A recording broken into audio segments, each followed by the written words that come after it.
Hello, magandang umaga sa inyong lahat. Ito pa rin si Joyce Dominguez Balawing.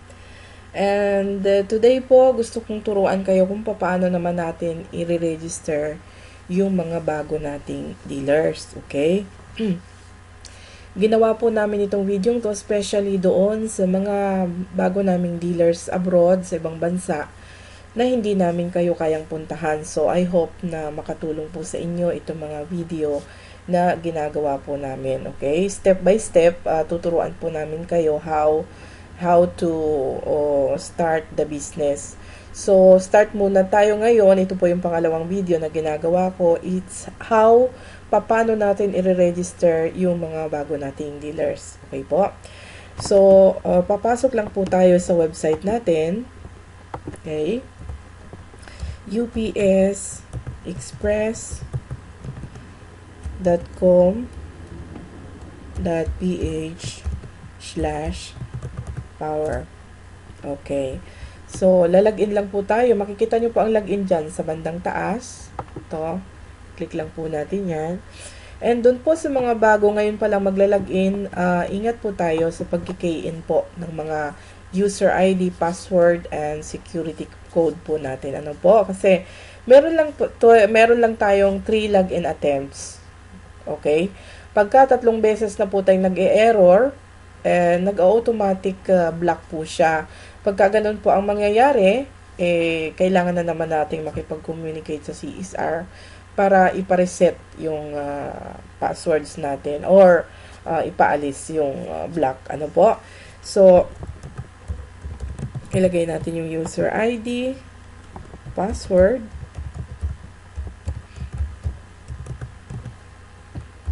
and security code. Ito po yan. Ang security code, yung makikita ninyo sa baba. Kapag hindi nyo maintindihan, okay, to make sure na hindi kayo magkamali, pwede natin i-click yung different image. Okay? Huwag kayo matatakot na i-click yan. Wala pong bayad yan. Free po yan. Okay. And gagayahin lang po natin. HJ. Okay. And submit.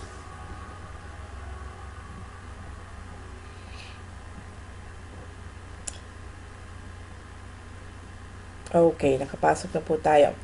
So, bibili po tayo ng code. Ano po? Papasok lang po tayo sa eCash. Click natin ang eCash. Okay.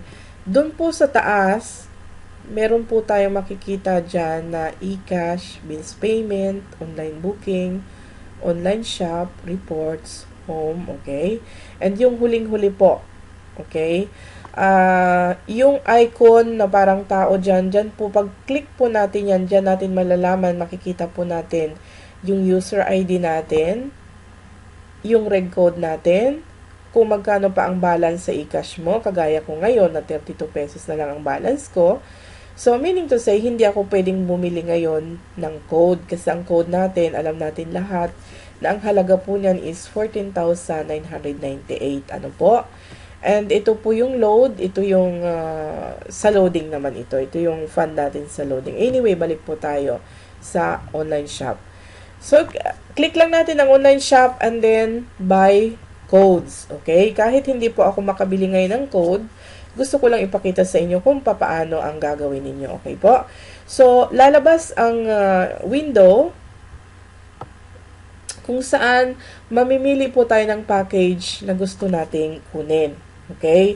Meron po tayong mga retailer package, meron tayong sub-dealer package, meron tayong Pinoy dealer package. And ito po yung, kung nasa ibang bansa ka, ito talaga ang recommended namin sa'yo na kunin mo because this is the best packages we have. Okay? Kasi dito sa Global Dealer Package, magkano po ito? 14,998 pesos po siya. Pero, ando doon na po lahat. Meron na po kayong ATM, isang Visa card, may WebTool account na kayo for internet loading and inventory system, may local and international remittance na po kayo, may bills payment facility na po kayo, and meron na rin po kayong domestic and international ticketing, online shopping, may hotel and resort booking na po kayo, tarpaulin, and bushers. Okay po? Yan po ang included sa package na to. So, i-click po natin yan. Okay? So, may lalabas po na window. Form po siya. Okay? Ipibuild up natin siya kasi meaning to say, nagpo-purchase na tayo ng kit ng global dealer. Okay? So, ilagay natin ang email address natin, ikaw, na bibili ng code. Client's name, yung i-register mo. Client's email address, yung email address niya. O, pwede mo rin gawing sa'yo muna. And contact number. Okay? Sa'yo. Sa'yo na. And i-submit po natin yan. Kapag na-submit mo po natin yan at nag-successful po siya, meron pong resibo na darating. Okay? Ipiprint mo po yun, print receipt. Isi-save mo po yun kasi yun ang kakailanganin mo sa pagre-register natin ng bagong dealer. Okay po? Ganito pang example niya. Ganyan po. Okay?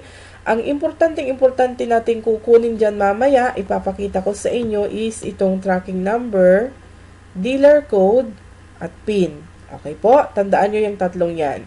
And, babalik tayo sa registration natin. So, magla-log out po tayo sa account natin. Once na nakabili na po tayo ng code, log out lang po tayo sa account natin and proceed tayo sa registration.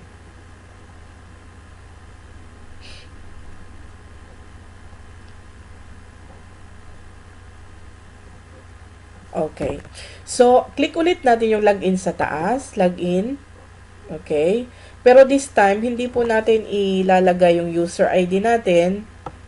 Kundi, ibababa lang po natin yung mouse natin and i-click natin ang dealer registration. Okay po. So, meron pong window na lalabas. Ito po yun. Dito na po natin i-register yung dealer natin. Okay. So, kung mapapansin nyo po, merong mga information na hihingin sa inyo. Kaya nga po, advice ko sa lahat, lalo na sa mga dealer, sa bawat presentations ninyo ng business natin, sa mga pupuntahan ninyo, ina-advise ko po sa inyo na magdadala po kayo lagi ng dealer registration form. Okay? Though hindi naman natin talaga kailangan, pero since minsan nangyayari na sa mga pinupuntahan natin na itutok natin ang business, nagkaka-interest yung mga prospect natin. So, mas magandang meron na tayong registration form, papild upin na natin sila, and just in case na nakapag-decide na sila na magbayad or what, meron na po tayong hawak na details nila. Andiyan na po sa atin. So, kami po mga nasa Milan, gumawa po talaga kami ng registration form. Kung ano po yung nakalagay dito, ginaya namin. Okay? Bigyan ko lang po kayo ng example. Kagaya po nito, print namin yan. Ako po ang gumawa niyan. And print na lang namin yan para sa mga presentations po na pinupuntahan namin, yan ang pinapapirmahan namin dun sa mga interested talaga mag-join sa business natin. Okay po? So, balik po tayo. Napaka-importante po talaga nito. So, sa login details, tayo po muna pansamantala ang magbibigay sa kanila ng password, okay? Pwede natin silang tanungin kung anong username ang gusto nila. Parang ito po yung mga alias, okay? Alias or bahala na kayo, okay? So, yung password, tayo muna ang magbibigay sa kanila ng default passwords. Kasi, once naman na napasok na nila ang webtool, meron na po silang option doon kung gusto nilang palitan yung mga login password and transaction passwords nila. Okay? So, password, confirm password, transaction password, confirm. And dito po sa user information, of course, yung last name, first name, middle name, birthday, mobile number, ito po yung information niya nung i-register natin. Ano po? Diyan po sa network detail, importante po ito kasi maraming nagkakamali dito. Okay? Pakinggan nyo ako. Diyan sa direct referral, reg code po ang ilalagay natin dyan, hindi pangalan. Okay? Kasi minsan nangyayari, may tumawag sa akin minsan, ay Miss Joyce, ba't ganito? Hindi ko maipasok-pasok. 30 minutes na daw siya dun pabalik-balik, okay? Hindi raw na maipasok. Kaya naman pala, kasi pangalan niya ang nilalagay niya doon. Hindi po pangalan ninyo. Yung reg code po ninyo, okay? Reg code ninyo kung sino yung direct na nakakuha sa kanya. And then, reg code ng placement. Ano po to? Kung saan po natin siya ilalagay. For example, sa ilalim mo, For example, ikaw. So, dyan sa direct referral, reg code mo ang ilagay natin. Sa placement naman, kung hindi mo siya ipapatong sa ibang tao, meaning to say sa ilalim mo, then yung reg code mo pa rin ang ilalagay mo dyan. Okay po? So, piliin lang po natin kung saan natin siya ilalagay, left or right. Huwag natin kalilimutan, i-check natin yan, isa sa dalawang yan. And ito yung registration activation, okay? So, ito na po yung sinasabi ko sa inyo kanina, yung code na, yung resibo na binili natin kanina, importante po yun. Ito na po, dito na natin ilalagay yung mga details na nakalagay doon. Yung registration code, ipakita ko ulit sa inyo. Okay? So, itong dealer code, yan na po yung magiging reg code nung i-register mo. Okay? So, yan po ang reg code niya, ang PIN and tracking number. Okay. So, dito sa registration code, PIN number, and tracking number, yung tatlong yan po ang ilalagay natin. Manggagaling po yan doon sa code na binili natin kani-kanina lang. Okay po? So, meron din po ditong security question. Bahala na po kayo mag-isip kung anong ilalagay nyo dyan. And register. Okay? So, once na successful na po ang registration ninyo, may nakalagay naman po dyan sa taas na successfully registered. Okay po?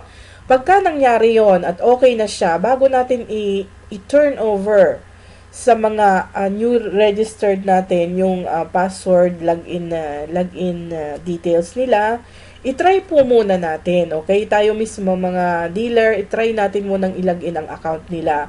Kapag nakapasok po tayo, meaning to say, successful po yung ginawa nating registration. Okay? So, sa ngayon, ito lang muna and I hope na may natutunan kayo, okay? Maraming salamat!